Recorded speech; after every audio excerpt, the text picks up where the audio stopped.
Hi everyone, I'm Sam from Electric Bikes Brisbane and I'm going to step you through the Focus Aventura² 6.8 Wave. Now this is the sister bike to the crossbar version, and if you are at all interested in touring or sort of that rougher off-road exploratory style of riding, the Aventura it's a fantastic platform to put on your list. 6.8 is a Choice magazine pick for a couple of years in a row actually, and that's been the crossbar version. This is a new and improved version over that one with some really great upgrades, and also available in this very deep step-through frame. So let's just walk through it. It's a super strong, sturdy bike, and it's got some great gear on it. So firstly, it rolls on a big 29-inch wheel. Now this is the small frame, and it's got the big 29-inch wheels, and it looks big until you sit on it. But it's the 29er with a 2.35 tyre, so there's a lot of air and volume in those tyres. Lots of comfort, lots of traction, and they've been wrapped in the Schwalbe Johnny Watts tyres, which are a bit of a go-to for all-terrain riding. Great off-road, but also roll really well on the road. And with the Addix compound, quite a solid tyre from a puncture resistance perspective too. Focus expect someone to be riding this bike to be quite a sporty rider. You're going to be putting it through its paces, getting into some terrain that you've got to get yourself out of, maybe picking up a bit of speed in some places. At the front, we've got a big 203mm disc rotor. So you've got Shimano hydraulic disc brakes, you've got a 203mm rotor at the front here, so it's really expecting you to be pulling up from big speeds. A really strong braking system here. Solid Suntour Mobi 34 fork. This is an air fork, so you can tune it to rider weight and the load that you're carrying. Again, it's just fine-tuning your riding and making the ride a little bit more predictable and stable when you hit that rough stuff, particularly when you're descending. It's wrapped in these big wide mud guards, so going to keep you nice and clean when you get into the muddy spots. If we go up into the cockpit of the bike, it's quite a sporty sort of handlebar setup. Got a little bit of a curve in it though, so it's still, thinking about comfort because it's a touring bike. You're going to be riding it for, day after day. You've got an adjustable stem, so you can set it up so it's quite tall or flatten it out. Equipped on this handlebar is quite a bit of stuff actually.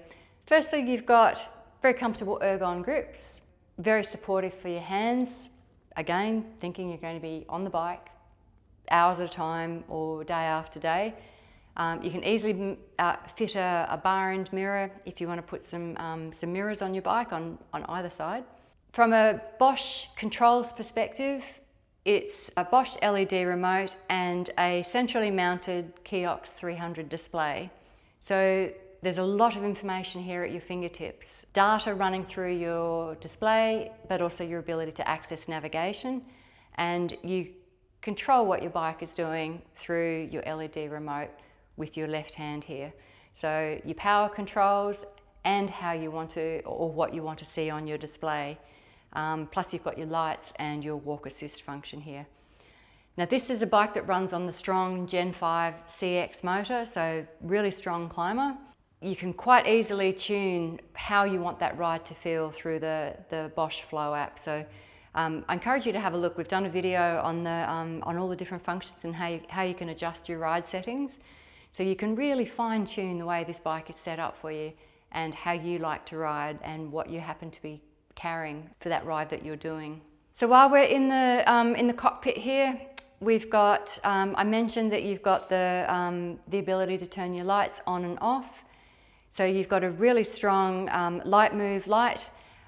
On your right-hand side, you've got a high-low beam switch. So it's a light that gives you both settings, depending on whether you're riding at night or during the day. While we're here on the right now, we'll talk about the drivetrain. So it's a Shimano Q's 10-speed system. So Q's being that more durable e-bike specific system.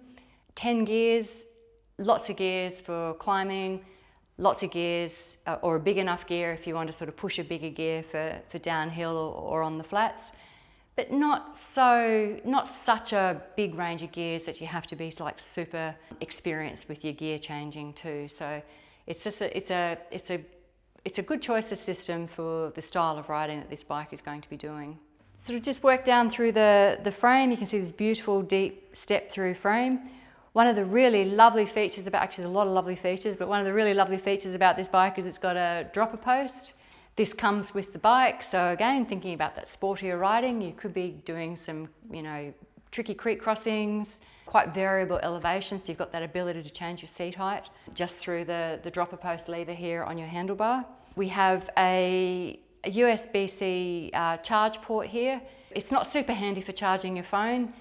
It's better if you're going to be mounting something like a Garmin or a smaller device on your handlebars, but you do have that ability to charge those smaller devices through there. Looking at this frame here, so this one is actually two colours the Aventura 6.8's come in. This is the silver and mauve, and not a huge number of bikes coming in this colourway. Luckily, there's also a silver and black. Two really nice looking bikes. The paint jobs are really lovely and they're like just a really nice stylish looking bike. Mounted in this frame, you have a whopping big 800 watt-hour battery. So again, this is a long distance tourer, so you've got a long distance battery. This battery is removable if you need to take it out to charge it. You can also just as easily charge it on the bike, and your charge port is it's down here. If you're taking it out, you'll need your keys to be able to unlock the bike. The battery is removable, so if you need to take your battery out, that's what your keys here are for. You insert your key here, turn it, take your cover off, and then you can release your battery. Okay, so moving down to the carrying end of the bike. This is a really handy rack. It's an MIK HD rack, so the heavy duty rack with the 27 kilo carrying capacity. You can mount a child seat on the back. That's what the HD allows you to do. There is also the ability to mount a range of accessories depending on what you want to carry. So if you're using it as a touring bike, you could have a trunk bag and a set of panniers. If you're using it as a bit of a do-everything bike and you might be doing your grocery shopping, you could mount panniers and a basket, just panniers, and a child seat too. So quite versatile. Focus also provides you with this elastic strap, so that helps tie down things, just a little bit of an extra that comes with the bike. While we're here as well, you can see it has the kickstand, which is mounted into the rear axle. So again, expecting that this is where most of the load's going to be carried. And you can see that you've got your very funky rear light mounted on your mud guards here. So overall, this is a bike which it's really proven its chops, or the platform's really proven its chops as a touring bike. It was the Aventura 6.8 was the bike that Bob Fletcher rode around Australia on. He had absolutely no issues with it. It's really got some great heritage as a long distance, tough, durable e-bike, and it's lovely to have the new version here in the step-through frame, which makes it even more accessible for even more riders. If you're interested in trying one, you're very welcome to book a test ride. You can do that through our website. Give us a call or send us a chat message through our website. Happy to help you.